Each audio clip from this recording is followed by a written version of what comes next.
Let my dad go. The words cut through Wayne County courtroom. 9 like a child's voice, should never have to. Clear, desperate, impossible to ignore. Amara Ease stood 3 feet tall in pink sneakers that squeaked against polished marble, her fingers curled around the edge of Judge Callum Reeves's bench. The room held its breath the way storms do before they break. "I'll heal you if you let my dad go."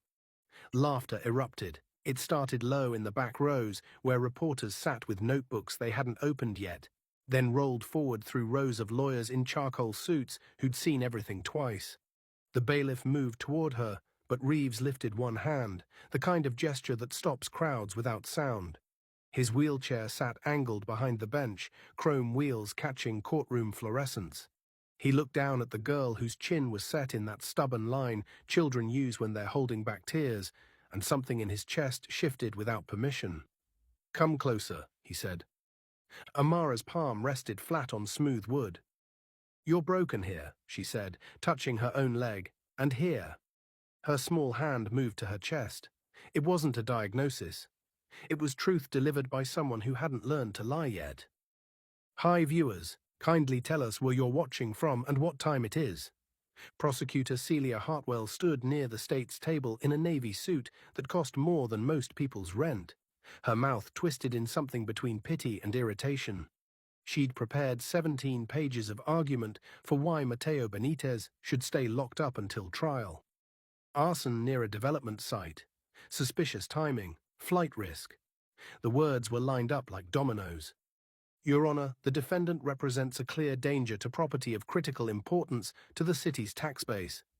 The phrase hung in the air like a confession nobody meant to say out loud. Tax base, not safety, not justice. Money dressed up in legal robes. Reeves blinked once, then twice. His right index finger moved. Not much, just a tremor that looked like muscle memory, except it wasn't, because that finger hadn't moved without conscious effort in 14 months. The court reporter's hands froze over her keyboard. The laughter died fast enough to leave an echo. He turned his attention to the affidavit on his desk, but his eyes kept catching on a detail that shouldn't have mattered.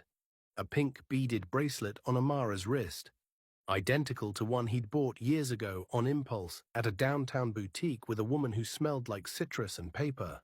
He'd lost the matching one in a move he tried not to think about. Naomi Easy sat in the 3rd row with her spine straight and her hands folded tight enough to hurt.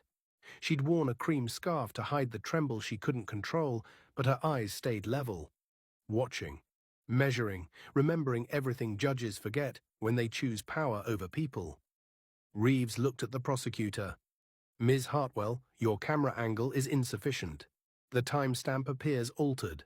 The lighter, recovered from a location officers did not document in the initial search, is questionable." His voice stayed flat, but every word landed like a verdict. "This court will not remand a man on compromised evidence and a political timetable." The room erupted in that low, grateful sound that carries grief and defiance and hope all at once. Hartwell's jaw tightened. "Your Honor, I must note that stakeholders in this development have expressed serious concerns." "Stakeholders don't set bail in my courtroom," Reeves said. "I do." He set the amount at $5,000, low enough that a community could meet it if they pooled resources and showed up. The gallery gasped. Phones buzzed like wasps in pockets and purses. What would you do if your family's freedom hung on one judge's decision? Drop a comment below and hit that like button if you've ever felt power laugh at your pain. We need to hear your voice. Someone scrolling right now might need the reminder that they're not alone. The corridor outside the courtroom smelled like floor polish and old coffee. Naomi stood near a window where late afternoon light came through glass filmed with city dust, and she didn't move when Reeves rolled toward her. The sound of his wheelchair was the only sound that mattered in that moment. Rubber on tile, steady and inevitable as history catching up. "Naomi," he said, and her name came out like a wound that hadn't healed right. She turned. Up close, the years showed in lines near her eyes and silver threads in hair she'd pulled back tight. "You look strong," she said. Not a kindness, a measurement taken and recorded. Reeves wanted to say 100 things he'd practiced in his head during nights when sleep wouldn't come. Instead, he glanced at Amara, who'd wrapped herself around her mother's leg like shelter. "The bracelet," he managed. "If you're asking the question you're afraid to ask," Naomi said, "the answer changes nothing about what you chose." The silence between them had weight and history. Before Reeves could respond, his phone vibrated against his thigh.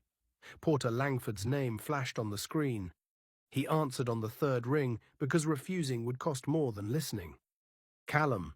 Porter's voice came through smooth as money and just as cold. "That was an interesting decision you made in there." "It was the correct one." "Correct according to what?" A pause filled with the kind of threat people wrap in velvet when they know you can't afford to ignore them. "You're forgetting who makes your life possible, the modifications to your house, the private care, the position you still hold despite circumstances that would have ended other careers." Reeves kept his voice flat. "Is there something specific you need, Porter?" "I need you to remember where your loyalties lie. We have dinner Thursday. Don't be late." The call ended before Reeves could respond. He looked at his phone like it might explain how he'd ended up here. Educated, experienced, dependent on a man who treated justice like a stock portfolio. Naomi watched him with eyes that missed nothing. "We don't beg for justice," she said. "We demand it." She turned to leave, but Amara tugged on her sleeve. "Mama, is he my—" "Not now, baby." Naomi's voice stayed gentle, but her hand tightened on her daughter's shoulder. They walked toward the elevator in silence, broken only by the tap of small shoes on marble. That night, Naomi unlocked the door to their duplex on Detroit's east side, where rent was late and walls were thin. The kitchen light flickered twice before staying on. She made Amara dinner from what was left in the fridge, pasta with butter, carrots cut into coins, and watched her daughter draw pictures of a man in a chair who could stand up if someone believed hard enough. After Amara fell asleep, Naomi sat at the table with bills she couldn't pay and hoped she couldn't afford. A sound at the door made her freeze, not a knock, something sliding underneath. She waited 30 seconds before checking. A brown envelope lay on worn carpet. No return address, no stamps, just her name written in block letters that gave nothing away. She didn't open it. Not yet. Her phone screen showed 3 missed calls from her sister, 2 texts from the community organizer who'd helped raise bail money, and 1 message that made her hands shake. "Mateo gets out tomorrow morning. Be ready." Across the city, in a house with ramps instead of stairs and modifications that cost what most families earned in a year, Reeves stared at his phone. Porter's last text sat on the lock screen. "Thursday, 7 p.m. We have things to discuss." He never marked it red. The blue checkmark stayed grey, and in that small act of refusal, something shifted. If you know what it's like to stand up to someone who holds your life in their hands, subscribe so you don't miss what happens next. Share this with someone who needs to remember their power right now. 6 years earlier, Naomi had worked nights in a law office where nobody remembered her name, but everyone expected coffee. She'd been 23, unpaid, burning through student loans for a degree in paralegal studies she'd never finish. The building emptied after 9 most nights, leaving only the hum of computers and the distant sound of traffic. Callum Reeves worked late because he worked always. Before he became the judge, he was just a lawyer with sharp eyes and a habit of forgetting to eat dinner. Naomi brought him coffee one night because he looked exhausted, and he thanked her like she'd saved his life instead of just bringing caffeine in a paper cup. They talked about case law and family and dreams that felt too big to speak out loud. He bought her a bracelet on impulse from a boutique near the office, pink beads threaded on elastic, small enough to fit a woman's wrist or a child's someday. He kept the matching one for himself, though he never said why. Then the Langford family came calling with connections and money and a daughter who looked good in photographs. Callum chose the path that led up instead of the one that led true. Naomi found out she was pregnant 3 weeks after he got engaged, and pride kept her from calling. She disappeared from his life the way interns do, quietly, without forwarding addresses. Present day, Mateo Benitez walked out of Wayne County Jail into morning sun that felt like forgiveness he hadn't earned yet. His daughter ran into his arms with enough force to knock the air from his lungs.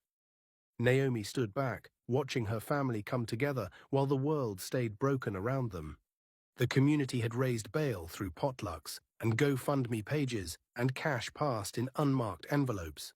Flyers still covered telephone poles on the east side. Justice for Mateo. Stand against displacement. Show up.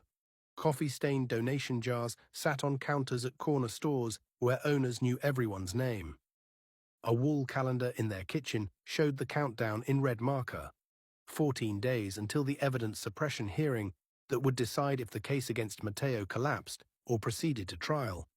14 days to prove the lighter was planted, the footage was doctored. The arrest was a setup designed to silence a man who'd embarrassed powerful people with the right data. Naomi's phone pinged. Unknown sender, subject line that made her breath catch. Angle B, camera splice. She opened the email on her ancient laptop while Mateo played with Amara in the next room. An attached video file showed construction site footage from 2 angles, one stamped as evidence, one not. The timestamps didn't match. The lighter appeared in one shot, absent in the other. Both claimed to be from the same camera at the same moment. A second attachment loaded, internal emails between site security and someone with the initials PL. The messages discussed problematic tenants and making examples in language that didn't mention fire but left no doubt about intent. Her hands shook. This was it. The first crack in a case built on lies. Naomi's phone rang. A clerk she'd met twice at community meetings, someone who'd worked processing evidence and hated what she'd seen. The woman's voice came through tight with fear. The lighter was logged in hours after the arrest. Chain of custody is full of holes. They're covering it up, but I kept copies. Can you testify? If I don't lose my job first. A pause. There's more. Judge Reeves has been reviewing old cases, ones involving Langford properties. He's looking for patterns. The call ended. Naomi sat in kitchen light that flickered but stayed on, surrounded by evidence that would either save her family or get them all crushed. Outside, a siren passed close enough to rattle windows. Mateo appeared in the doorway with Amara on his hip. What is it? Naomi looked at the screen, then at her daughter, then at the man who'd chosen them when he didn't have to. If the chain breaks once, she said, it breaks the case. The sirens faded into distance, but the sound stayed in her chest like a promise or a threat. She couldn't tell which yet. If you believe truth survives pressure, drop a fire emoji in the comments. Subscribe and share with someone fighting City Hall right now. We rise together. Every night after Amara slept, Naomi worked. She compiled affidavits at a kitchen table held together by faith and duct tape, organizing witness statements in folders labeled with sticky notes. Her laptop fan whirred constant as a heartbeat. Coffee went cold in cups she forgot to drink. Encrypted chat groups connected tenants who'd been pushed out by Langford developments, mechanics who'd worked on city contracts and seen things they weren't supposed to mention, clerks who'd watched evidence get processed in ways that didn't follow procedure. She filed Freedom of Information Act requests at midnight, tracking permit applications and safety violations and anonymous complaints that disappeared from official records. Spreadsheets grew into documents that could testify when voices couldn't. Across town, Reeves sat in his study where books lined walls and case files spread across a desk built for someone who could stand. He reviewed his own rulings, judgments made in cases involving Langford properties, decisions that seemed reasonable at the time but looked different now through the lens of pattern and pressure. Tenants evicted, permits approved despite violations, fines reduced to amounts that meant nothing to a billionaire. His fingers tingled at night. Not imagination, not stress response. Something moving in neural pathways doctors said were dead. He'd stopped mentioning it to his care team because they'd want tests and scans and explanations he couldn't give. How do you explain that a 4-year-old touched your bench and something woke up? An owl pin appeared on his lapel, small enough most people wouldn't notice. The kind of detail that carries meaning if you're looking for it. Athena's symbol, wisdom through strategic action. He'd found it in a drawer while searching for something else, a gift from someone years ago, back when he thought principle and power could coexist. The courthouse elevator smelled like burnt coffee and bureaucracy. Naomi waited for the doors to open on the 3rd floor when Celia Hartwell stepped in. carrying a briefcase that probably cost more than Mateo's bail. The prosecutor's eyes met Naomi's in polished steel doors that reflected them both back in distorted angles. Mrs. Benitez. Hartwell's voice stayed professional, but her jaw was tight. Ms. Ease, Naomi corrected. I kept my name. Of course. A pause that lasted 3 floors. You should know we're prepared to proceed regardless of any procedural concerns your counsel raises. Who benefits from haste? Naomi's question landed soft but cut deep. A man's freedom or a developer's timeline? The elevator doors opened. Hartwell stepped out without answering, but her shoulders had changed position. Less certain, more defensive. Small victories counted when you were outmatched in everything except truth. That evening, a calendar notification flashed on Naomi's phone. 11 days remaining.